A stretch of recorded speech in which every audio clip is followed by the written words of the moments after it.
What's up, YouTube? It's your boy, Uncle Fred, back in the house one more again.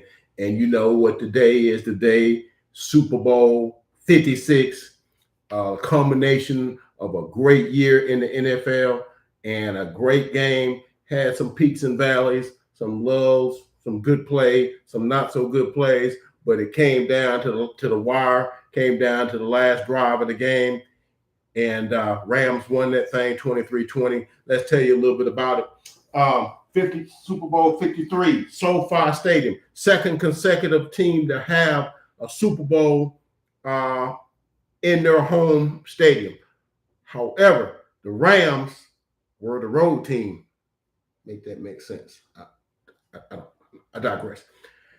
Anyhow, great game, great atmosphere. All the stars was there. You seen all the guys. You saw LeBron James. You saw Jigga. You saw all the people. You saw everybody that's everybody. Chris Tucker. You saw everybody that was at the game. Charlize Theron. All major A1 list actors and performers and stuff that was there.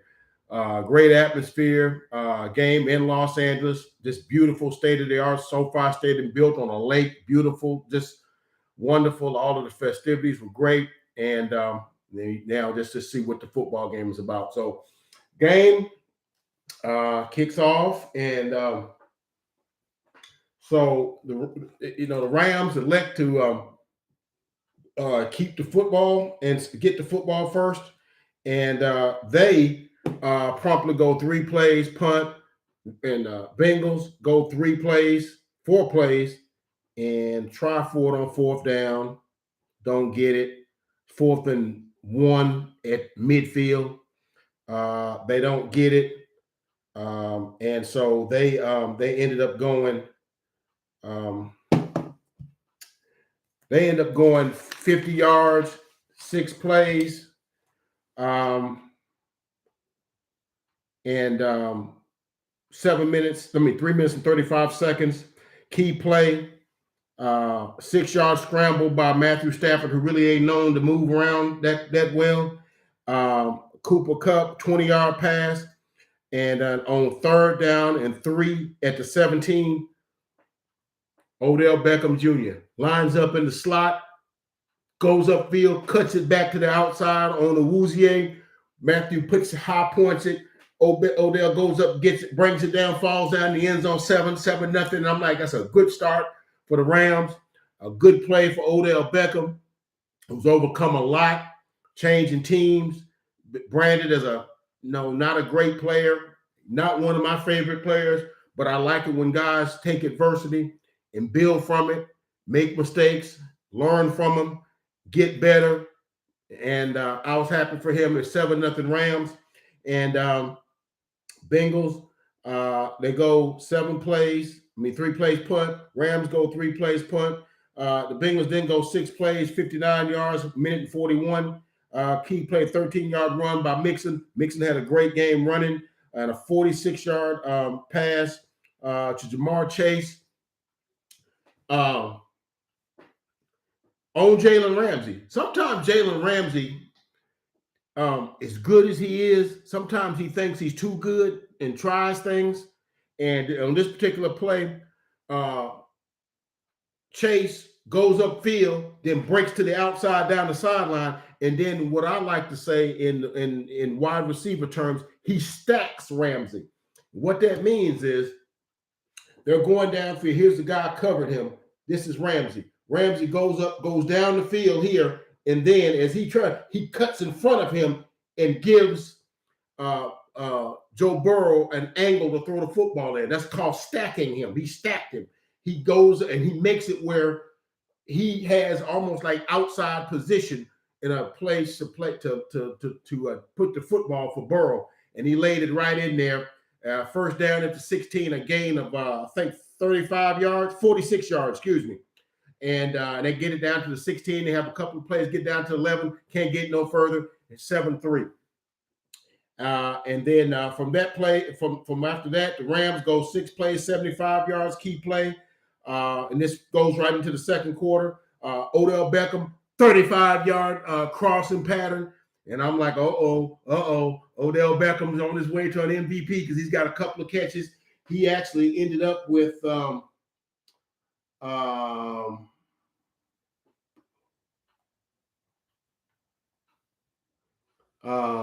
catches for 52 yards. And we'll tell you why that's only that in just a minute. And so that gets them on third down and on 3rd and 11. And then Henderson comes back with a 25-yard catch. Pretty designed, beautifully designed play. Stafford goes, fake pitches it to Henderson. Henderson runs what they call a wheel route, where he flares out, and then as the cornerback commits to the out, he goes up, and he goes up the sideline for 25 yards, and so they get a touchdown. And and it would have been 14-3, but Johnny Hecker, I think that's the punter and the holder's name, with Gay, he tried to play Lucy to Charlie Brown. Everybody ever seen the Peanuts? Charlie Brown always thinks he's going to kick that football. Every time he goes to kick it, Lucy moves the football. Charlie goes up there and falls down, and dust goes up. Y'all gotta, I'm older, so I know that stuff. But anyway, the snap goes to Hecker, puts the ball down, then he kind of messes with it, and it falls over. Gay kicks at the ball, it doesn't go anywhere, and so then Hecker picks up the ball and tries to do something when he throws an interception. They're going nowhere. So it's 13-3 instead of 14-3. Okay, then the Bengals on probably their most comprehensive and dominant drive of the game. They get it. They go 12 plays, 75 yards, key play. Boyd receiving pass for 11 yards. Mixon 14-yard run. He had a great day running. I think he had 72 yards on 15 carries. Nobody really thought the Bengals was going to be able to run the ball on them, but they was able to do that. They was able to run the ball when they needed to, especially Joe Mixon. Like I said, on this particular drive, he had a 14-yard run, and he also T. Higgins had a 14-yard pass. And then when they get down to the 6-yard line, they go to Mixon on a little halfback pass, and he throws it to T. Higgins in the back of the end zone. Touchdown. Had him completely fooled, and just like that, it's 13-10.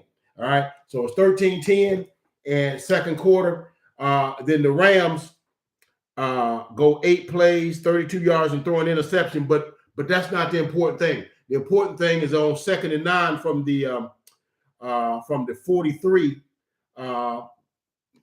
Beckham goes across the middle, and just like the pass, he caught the 35-yarder on. He drops the pass, and I was like, oh, Beckham, he's starting to have the drops again. But when they showed it again, you saw when he made his cut to put himself in position to catch it, his knee, you can tell his knee did something, and he grabbed at his knee. And at the same time the ball was coming, he dropped the pass. And he had to be helped off the field. He would not return. Okay. They end up getting the first down on that play by throwing it to Hopkins, backup tight end, like the 4th tight end, because we know Tyler Higbee didn't play, and then the other guy that had been playing, what's the other kid's name who had been playing, who's playing for Higbee? He didn't play. He didn't register a catch, so they went with Hopkins, who ended up with 4 catches for 47 yards. He had a couple of nice catches on the game winning drive also, and so they end up with 3rd down and 14 at the 43-yard line. Stafford scrambles, and he's looking downfield, and he's motioning Jefferson to go turn it upfield, go deep, and he throws it in the end zone. And he should have thrown it to the back corner pylon, left pylon. He throws it a little short. It gets cut by Awuzie, And so that excuse me, not Jesse Bates, the safety Jesse Bates made a good play on it, but it was an underthrown ball, kind of like the one he underthrew in the NFC Championship game. He just kind of I don't know, something every now and then Matthew Stafford throws them, so it's an interception, and so from that point on, the and so anyway they and so what is interesting, the uh Bengals, then when they get the interception, it's the it's the craziest thing. They get the interception and they're celebrating. You know how they celebrate in the end zone, and then there's a flag. And then when you go back and look at it, there's a guy that's on the sideline for the Bengals in street clothes, probably a guy that didn't was inactive for the game. He's on the field celebrating. Dude, you can't do that. I'm like, what is that dude doing? That just looks like he looked like almost a fan in Bengals gear coming out there celebrating with the team. He up there dancing, doing the gritty with them. And I'm like, what are you doing, dude? What is you doing? And so they get a 15-yard unsportsmanlike. And so that makes them end up starting it like on the 5-yard line instead of the 20 or 25 or whatever, the 10 instead of the 25. And so anyhow, so they end up punting on that one, but then that pretty much seals the first half. Is 13-10. Then the very first play of the second half. Before we get into that, look, man, I'm gonna tell y'all something. Usually, I don't care nothing about the halftime shows. I kind of go do something, run an errand, go get something out the bathroom, go use the bathroom, go get snacks or whatever I'm at. But and this is the thing. I noticed some things. I read some message boards. Some people were saying that, but I saw a lot of people that love the halftime show, and I was one of them because that's music I grew up with. Now I'm a fan of all kinds of music, so I don't knock other people's music. When it's not necessarily my first choice level or first choice style or genre of music. But you got Dr. Dre. Dr. Dre is a genius in music. I don't care what nobody says. He's a genius. That set was beautiful, and those guys did him and Snoop and it was a cameo appearance by 50 Cent, and Mary J. Blige did her thing. She has a couple of songs that were done by Dre, and they did their little collaboration in the little California Love thing, which is the greatest collaboration known to man, in my opinion. That's just my personal opinion. So I was loving the halftime show. But even when it's the halftime show, if it's Vince Gill or somebody like that, I don't knock the halftime show because somebody likes that music. So I'm not knocking that. But I saw folks, that's the worst halftime show. I'm like, dude, that's not, if it's not your music, why are you having an opinion on that? I don't even comment on that. But I thought it was a great halftime show. Probably the best halftime show I've ever seen, which I ain't seen but a handful. But I thought I'd just throw that in there. Anyway, get back to the game. First play of the second half, after the festivities go down and Dr. Dre and go back into the studio into the back and put all their stuff up. First play, T. Higgins, left sideline, 75 yards on Jalen Ramsey, touchdown, just like that. 17-13 Bengals. You look at the play, and Ramsey falls down, and I'm sitting there saying, dude, you know the deal. You can't fall down. You know that. Do not put yourself in a position where you can get knocked off balance to fall down. But when you go back and look at the play, when they were tussling, Higgins grabs at J. Ram's face mask and it kind of pulls him off balance. That's what causes him to fall, and he catches it off to the races. And Ramsey like, what the heck, dude? You ain't see that? And I'm like, wow. But Ramsey was kind of out of position, and that made it where when he pulled the face mask, it made it easier for him to lose his balance. So I kind of would have probably would have liked the call there. But you know what, man? You J. Ram, you the best corner in the game. You got to overcome some stuff, man. Hey, touchdown Bengals, 17-13. And then the very first play after that, first play, Now we know with no Odell Beckham, because really they got Beckham. They're supposed to have Tyler Higbee as tight end, and you have Cooper Kupp, who's all world, man. Cooper Kupp for the season, 147 catches, 1,947 yards, 16 touchdowns if you need them. So basically, it's like, oh, we're gonna roll all our coverage to number 10. And so all these other guys, your Van Jefferson, and then some dude named Skronik. Okay, first play after that touchdown, Stafford goes over the middle, ball hits the dude right in the head, tips it up in the air, intercepted by Chidobe Awuzie. And the reason I know that name so well, because he used to be a Dallas Cowboy. And never quite lived up to his potential, in my opinion, when they drafted him out of, I think it was Colorado, if I'm not mistaken. But he's been a good corner for the Cincinnati Bengals. And just like he had said before, when I came here, it was all about the football. And I think that was a kind of a stab at the Cowboys, but whatever, man. That's what it is. He got the interception. They go like 8 plays, 11 yards, don't really move it. They kick a field goal for him. And just like that, it's 20-13. Bengals, they're up a touchdown, and it ain't looking good for the home team, fam. It ain't looking good for the home team. So anyhow, from that point on, I think the Rams, they go 10 plays, 52 yards, and kick a field goal. Key plays a 15-yard pass to Henderson, who ended up with 3 catches for 45 yards. Nice, because they could not run the ball a lick. I think they ran the ball for like 40 yards or like 20 carries. They could not run the ball a lick. I'll tell you exactly how many yards they ran for. They ran it for 43 yards. Okay. Couldn't run the ball a lick. If you'd asked me before the game which team I thought could maybe impose their will and get a good running game to complement their passing game, I would have said the Rams, not the Bengals. But it was the other way around. The Rams couldn't run the ball a lick. Okay. But on this particular drive, they had a 15-yard reception by Henderson. Cooper Kupp had a 13-yard pass, and Hopkins, the guy I was telling you about, the backup to the backup tight end, had a 16-yard pass play, and they ended up settling for a 41-yard field goal by Gay, and it's 20-16. And now the game changed to me in the fourth quarter, about 6 minutes and 22 seconds left in the game. Bengals was facing 3rd and 9 at the 40-yard line, and Burrow went back to pass, looking for Tyler Boyd, across the middle, and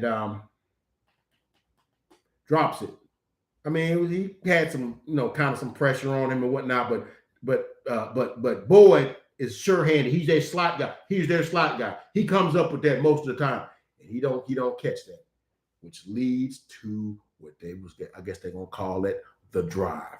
Okay. Now, once upon a time, back in I think 1987, I think the Denver Broncos had the drive versus the Cleveland Browns. It was a drive, I think it was a John Elway to Vance Johnson touchdown.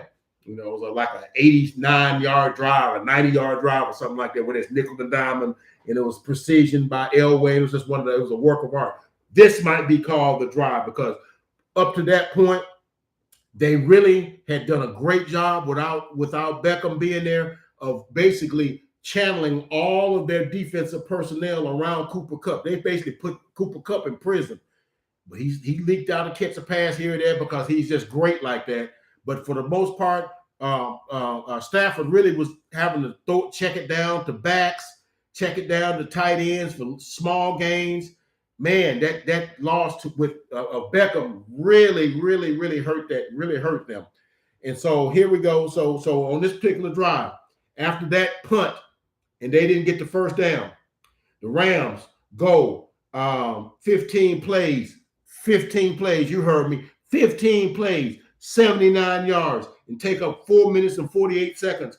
And on that drive, for the most part, early in the game, and I was texting with my cousin who lives in Los Angeles. He was watching the game, and we were talking. I said, "Man, what do you think?" I said, "Man, Bengals are gonna win this game because I think had they converted that 3rd and 9, I think they win that game. But they didn't, and they punted. And I had told them, I said, now if McVay is this genius play caller that he's supposed to be, you got to figure out a way to get the ball in Cooper Kupp's hand. Some kind of a line him up in the backfield, put him in motion, have him in double motion, cutting back the other way, get him in mismatches, get him on a safety, get him on a linebacker in space. There's ways to do that. You can't just say, oh, they're covering my guy and I can't get him the football. Dude, if you're a genius that they say you are, get that guy the football, or you're not winning this game, because you can't run the football and then none of the other guys are able to do anything. Skronik or whatever, he had like 2 passes received. And Van Johnson, what did he end up with? He ended up with Jefferson. I keep talking Johnson. Van Jefferson. He ended up with 4 catches for 23 yards. What am I gonna do with that? So on this particular drive, they go, like I said, 15 plays, 79-yard drives. He goes nine yards to Hopkins. Like I said, that guy had some night for him to not maybe had like 2 or 3, 4, 5 catches all season. For him to come in this big moment and contribute to the level he did, that's some stones right there. So he had a 9-yard completion, and then they go to 7 yards to Kupp on a 4th and 1 on a little flip pass. And I'm like, that's ball game. They don't get this first down, after that 9-yard run pass to Hopkins. Ball game's over. They tried it on 2nd down, tried a quarterback sneak, didn't get it. And then on 4th down, they ran a little pitch to Kupp, went in, cut inside the blocking, little spin, got 7 yards, 1st down, keeps the chains moving. And I was like, I think this drive is going to be special. And so from that point on, Kupp caught an 8-yarder, and then Hopkins again catches a 6-yarder. Akers pass for 3, and then when they get to about midfield, Kupp for 22. Okay, starting to heat up. Kupp for 8, down to the 24, and then at the 2-minute warning, they have it 2nd and 2 from the 16, and then 2nd and goal from the 8, and actually Akers ran up the middle for 8 yards, probably his best run of the game. And they went to a timeout. He went up the middle and got 8 yards, and so it was 2nd and goal from the 8, and then they went incomplete to Kupp. There was a penalty on Wilson. I thought it was a sort of a chinchy pass, holding call. It kind of was holding, but I'm not calling that in the 4th quarter in the Super Bowl in a 1-score game. But he did kind of grab him a little bit, but you kind of got to let him play. But that gives them an automatic 1st down. And then on 1st and goal from the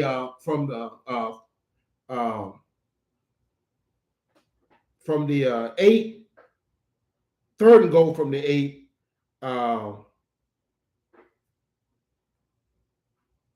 Excuse me. That made it 1st and goal from the 4. I'm sorry. And then on that particular, he goes to the back corner to Cooper Kupp, touchdown. I'm like, okay, but then nobody's really celebrating.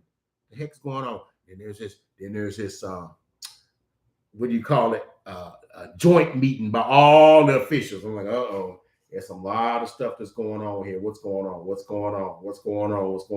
Because you would think Cooper Kupp would have been like, yeah, but he's like, he got the ball in his hand. He's like, okay. And so they got this conference going on. So they came up with, it was offsetting penalties. It was holding on the Rams, but then there was some sort of taunting or unsportsmanlike conduct penalty or some sort of penalty and it was a post-possession play, but they offset because there were 2 plays. So they offset. So they end up being 2nd and goal. And so from that point, they Stafford went up the middle. And then, okay, it was 1st and goal from the 4. Then it was defensive pass interference on Cheetah Bay. No, it was on Apple. I'm sorry, on Apple, Eli Apple. That one was a legitimate pass interference. He was going to Cooper Kupp, which Everything going to Cooper Kupp. That one was legitimate pass interference. I saw that one. So that puts the ball first and goal from the one with about a minute and 35, 40 seconds left. They tried it up the middle for 1 yard. Didn't get anything, second and goal. And then they tried it the first time out by the Bengals, because they know we got to stop them, because if they don't, the Rams will run all the way down to like 15 or 20 seconds and then try to score. And then you ain't got no recourse. But the Bengals scored their first touchdown. And so Matthew was like, okay, bump this. Because they're going to keep calling timeouts. And what if we get stuffed for a loss or something? So they faked it, rolls up, left or right flank, Kupp goes up, comes down, touchdown, just like that. And it's 22-3 to 20 with about, I don't know, about a minute and 25 left. And then you should have seen Aaron Donald on the sideline. He's pumped up. So when they kicked the ball off, that boy ran on the field. I told the people I was watching the game, I said, oh, good luck blocking that dude. That dude, Aaron Donald, fired up right there. He smelled this thing. He been doing this like this all playoffs. Only thing missing from my career is that ring. That dude been a warrior for about 9-10 years in the league. Best defensive player in the league, in my opinion, in my personal opinion. And so he's sprinting on the field. And then on a fourth down and one, he threw the tackle to the side. Had Joe Burrow was slinging him. Joe Burrow just flung it up, and it fell incomplete. And everybody knew with about 15, 20 seconds left, Bengals got one timeout. Really, that's ball game. And Aaron Donald, and look, man, nobody was happier for that dude, for Aaron Donald than myself, man. I mean, the dude was crying. You know how big Aaron Donald is? I'm happy for him. I'm happy for Matthew Stafford. I'm happy for Cooper Kupp. I'm happy for Odell Beckham, because they don't get off to the start that they got off to without Odell Beckham's contribution. He got them off the snide. Okay, there's a lot of people, man, that put in a lot of sweat equity in that win. I'm happy for Andrew Whitworth, our NFL's Walter Payton Man of the Year award. That's a great dude, man. Everything I've heard about that guy, he used to play for the Bengals, went through a lot of bad seasons with the Bengals, not winning the playoff game, any of that stuff. Some of the darker times, he was there and endured that. Got a chance to go to the Rams, and so, man, that's just a great. It was a Super Bowl. It had a lot of intrigue, it was some good stuff in it, some stuff not so good. But you know what? It was compelling. The Rams won it. I thought they were the better team. I thought they overcame some adversities. Not having Tyler Higbee, their tight end, because both teams had tight ends that were out. Okay, that got hurt in the championship game. Ujoma for the Bengals, I think I got his name right. I always mess that dude's name up. Okay? I always do. Uzoma. I'm sorry. He was able to play. Higbee was not. Okay, Higbee was not. It didn't. Halfway, 3/4 of the way through the second quarter, you lose Odell Beckham. So now you really don't have no established or good receivers, so they can just roll coverage. And they was able to overcome that. Matthew Stafford was able to, nickel and dime, throw underneath, throw some. And Cooper Kupp was just able to get open when everybody and their mama knew they going to number 10. And number 10 came through. He ended up with 8 catches for 92 yards, 2 touchdowns. And it's your Super Bowl 56 MVP. Love me some Cooper Kupp. He's the offensive player of the year, even got 1 MVP vote. So everybody that's watched my channel knows I love me some Cooper Kupp. I love his professionalism. I love his route running. I love you think that dude can't get open if you want to, and you're gonna get burnt. And I like it when guys get shortchanged, and then they end up holding the thing at the end. Like, yeah, you thought I couldn't play. So I love to see that. So I'm happy for Cooper Kupp. Seems to be a good, serious dude, good religious dude. Loves his family. I saw him sitting on the panel with his boys and all that stuff. And it was just a good win for the Rams. Now, what does this mean? Now, I don't know if this means, because we got to answer ourselves the question for all of the, what the Rams gave up to get this, because they gave up a second and a third for Von Miller. They gave up 2 firsts. and their starting quarterback for Stafford. They gave up a first and a second, if I'm not mistaken, for Jalen Ramsey. Jalen Ramsey did not play that great of a football game. He got burnt a couple of times. So whatever on that. But my thing is, and I think there's been some things tossed around that says, so I guess if you give it up all those draft picks, and the Rams really never been a draft pick type of team. Cooper Kupp's a third round pick. A lot of their guys are, and they choose to build their team through free agency. If you got money, you can do that, but you're not going to be able to keep players long because there's going to be guys looking to make some money, some real money on other teams on long-term deals. So had Odell Beckham not hurt himself and played, and he might have been on his way to an MVP because I think he would have had more than 92 yards receiving. But I think he comes back because I think he likes it in LA. He likes that whole scene and everything. So I think he comes back. But there was talk about Aaron Donald maybe retiring because he's done it all, 3-time Defensive Player of the Year, arguably the best player in the NFL. Don't know if I could get that to a defensive player, but if there's any defensive player in today's game that I would get that to, would be him or be T.J. Watt. But I would go with Donald. He's just a monster, man. He's just he's technically sound and he just does what he does. And then Andrew Whitworth, the left tackle, he's 40 years old. Okay. There's players in the NFL that when he was at Cincinnati, he talked to them through his Boys and Girls Club, one of his many charities that he supports and works with, that came to him in the Detroit Lions games. Hey, man, I'm one of those kids that you talked to in Cincinnati. And I was a kid then. I was in whatever grade. And he's like, dang, you still playing? And they're like, wow, he's still playing. And he got to see this dude coming to the NFL. He talked about it in his acceptance speech at the NFL awards show, whatever, and it was almost something you couldn't keep you couldn't keep your eyes dry on it, but I don't think Andrew Whitworth is coming back, and it may Donald might not come back, and they got a lot of what I call hired guns, some of these guys might want to play long-term deals for another organization, so they roll the dice with these star players, short-term deals, giving up draft picks, but hey, they got a Super Bowl out the deal. Is that enough? Because the Rams really never did anything with first-round picks anyway. I think the first round pick they've used was some years ago that they've actually made the team out. Was it Todd Gurley maybe? I'm guessing.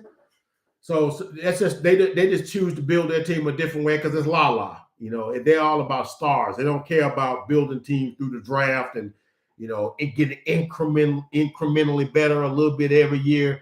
They like it's the star power with teams like that because they're competing against the Lakers, they're competing against the Dodgers, they're competing against the mountains, they're competing against the beaches, they're competing against the shows, they're competing against Hollywood, they're competing against all those types of things. So they've got to be good, or the LA market will lose interest. So whatever you think about that LA market, it is one of the biggest markets in sports, and they've got themselves a champion. And don't look now, but in the last 2 years, all 3 major sports have hung banners. The Lakers in 2020 in the bubble, the Dodgers last year, and then the Rams this year. So say what you will, man. Say what you will. And then USC on the horizon because they got Lincoln Riley. So, it's a lot of things in LA, man. I guess it's an exciting place to be. But your Super Bowl 56 champions are the LA Rams. And, like I said, I don't know if they're going to be able to sustain this going forward or if they even, do anything like that the next year because some other teams coming. If Aaron Rodgers stays, Green Bay is going to be a factor. I got to be objective, but I still selfishly think the Cowboys will still be a factor and things like that. So we'll just see. But anyway, Super Bowl, and you know what that means, fam? Football season's over, man. The 2021-2022 season, it's a wrap. It's a wrap. And, man, it's been a ride, man. I've seen some great things this year, man. great things. Saw some great. I saw a 44-year-old man lead the league in touchdown passes and yardage, but he retired. I seen some things. I saw a wide receiver do some magnificent things in Cooper Cup. And I saw Derrick Henry be in the top 5 or 6 in rushing and only played 8 games. I saw some wonderful things this year. It's like I tell people, the NFL is the gift that keeps on giving, man. The best league, best thing in sports, man. And I'm gonna miss it. But you know what? I'll be back in a few weeks as this draft thing wraps up, and then there's stories break that I think are compelling. You know your boy Uncle Fred gonna be here for you. I can't leave y'all hanging. Y'all been with me all this time. I can't leave y'all hanging. But that's all I got from the desk of Uncle Fred, capping off of the Super Bowl 56.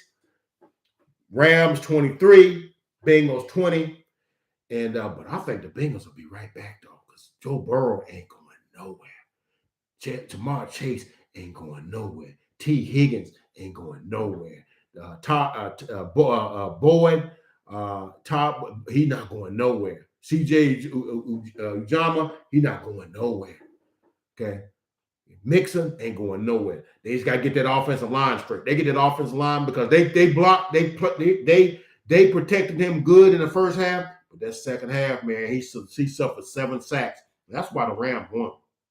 Rams won because they finally found a way to get pressure. They sacked him 7 times in that second half, and that's why they won that football game. Yeah, Cooper Kupp had some nice catches, but that defensive line teed off on them in that second half. That's why they won the game. But this season is over. That's all I got from the desk of Uncle Fred. It's been a great ride. Look forward to seeing you guys on the other side. You guys be good. Rams are your Super Bowl champions.